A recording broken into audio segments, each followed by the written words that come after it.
अस्सलाम वालेकुम। आज हम इलेक्ट्रिसिटी का क्वेश्चन करेंगे। मई जून 2017 9702। Question number is 36। So let's start.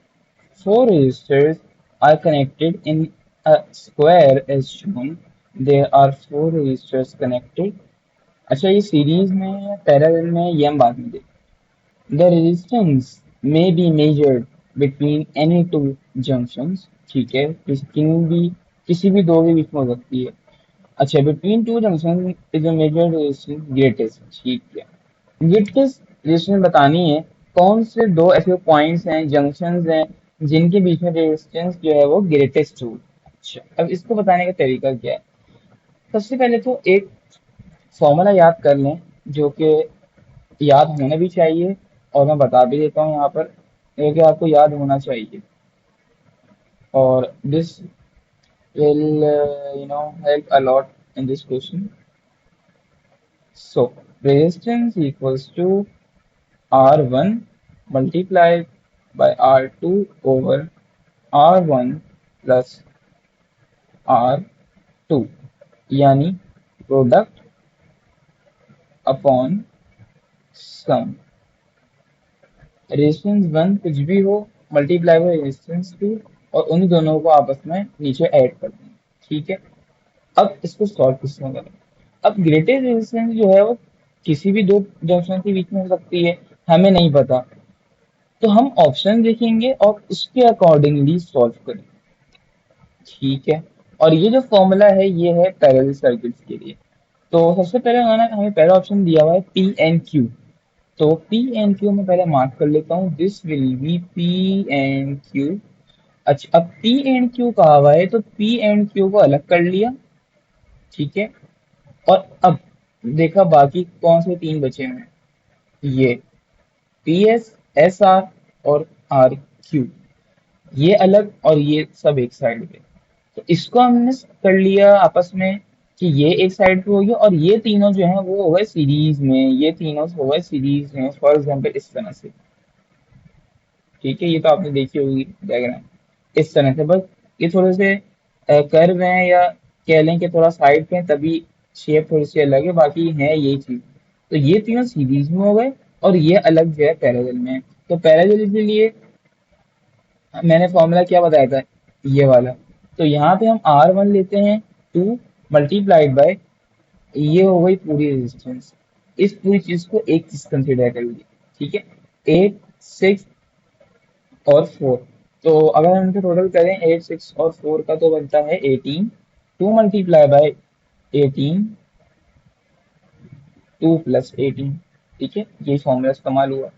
Answer क्या है, 2 को अगर मल्टीप्लाई करें 18 से और 2 को ऐड करते हैं 18 में, तो आंसर आता है 1.8 ओम्स। क्या पता 1.8 ग्रेटेस्ट रेजिस्टेंस हो, क्या पता ना हो। ऑलराइट, तो अब पी क्यू चेक हो गया है। अब हम चेक करते हैं, इसको मैं पहले इरेज कर देता हूँ। अब हम चेक करते हैं क्यू और एस को। अच्छा, क्यू और एस जो है वो कह रहा है कि यार बीच से उसको चेक करना है, तो उसके लिए मैं यहाँ पे लाइन बना देता हूँ।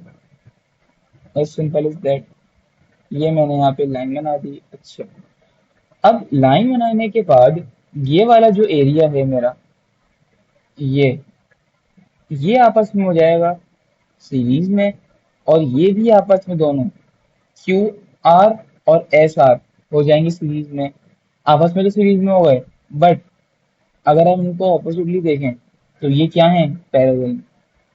ठीक है, तो अब अगेन पैरेलल के लिए कौन सा फॉर्मूला लगेगा, हम चेक कर रहे हैं किसको, क्यू और एस को, और फॉर्मूला लगाएंगे यहाँ पर।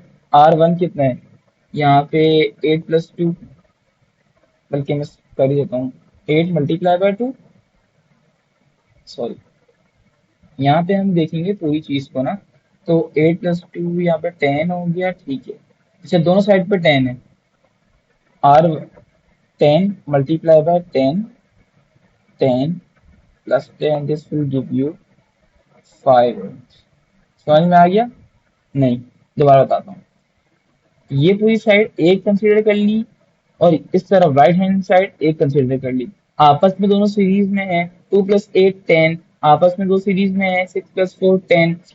मगर अगर ऑपोजिटली देखा जाए आमने सामने, क्योंकि ये क्यूब और एस बीच में एक लाइन बन गई आमने सामने ऑपोजिटली आपस में ही सीरीज में है, राइट। तो फॉर्मूला कौन सा लगाएंगे, सीरीज वाला, R1 multiply by R2, R1 plus R2, यही फॉर्मूला लगाया। ये पूरी साइड एक थी, 10 मल्टीप्लाई बाय ये भी 10 बन गई थी, 10 प्लस 10 5 ओम्स आ गया, ठीक है। अच्छा, अब 5 can be our answer, but we will check another option as well. तो अब हम चेक करेंगे आर एस को, यानी थर्ड जो हमारा ऑप्शन है आर एस, और इसको मैं रिमूव करता हूँ। आर एस में उन्होंने कहा हुआ है कि इसको हम ऐसे देख लेते हैं कि ये एक साइड हो गई और दूसरी साइड हमारी ये वाली हो गई, ठीक है। अच्छा, अब ये एक हो गया और बाकी ये तीनों सीरीज में हो गए, तो आर एस और ये तीनों क्या हुए, पैरेलल में। आपस में तो एस पी पी क्यू और क्यू आर सीरीज में, but when compare to R oppositely, ये क्या हुआ, पैरेलल में। फॉर्मूला लगाएंगे, आर वन हो गया 6, R2 क्या होगा, इन सबको ऐड कर देंगे, 8 प्लस 2 10, 10 प्लस 4 14, मल्टीप्लाई बाय 14, और ये नीचे आएगा 6 plus 14। So let me just calculate it, 6 plus 14 will be equals to 4.2, 4.2 ohms। Alright, सो मैंने डी को भी सॉल्व किया और यही फॉर्मूला लगाया मैंने, डी का मेरे पास आंसर आ रहा है 4.8 ohms, राइट। सो अब हम चेक करते हैं कि सबसे ज्यादा ग्रेटेस्ट ऑप्शन कौन सा है। डेफिनेटली हमारा जो बी ऑप्शन है वो सबसे ज्यादा जो है वो ग्रेटेस्ट है। So B will be the correct one. But आपको सारे ऑप्शन चेक करने, अब देखें 4.8 और 5 में 0.2 का गैप है, तो कुछ भी लगता है। सब ऑप्शंस को चेक करना है और एक साइड को अलग करना है, दूसरी को सेपरेट कर लेना है और फिर लगाना है पैरेलल का फॉर्मूला जो ये वाला था, right. So that's it for today. If you have any question, you can definitely ask me in the comment section. Thanks for watching. I will catch you guys in the next video. Till then, Allah Hafiz.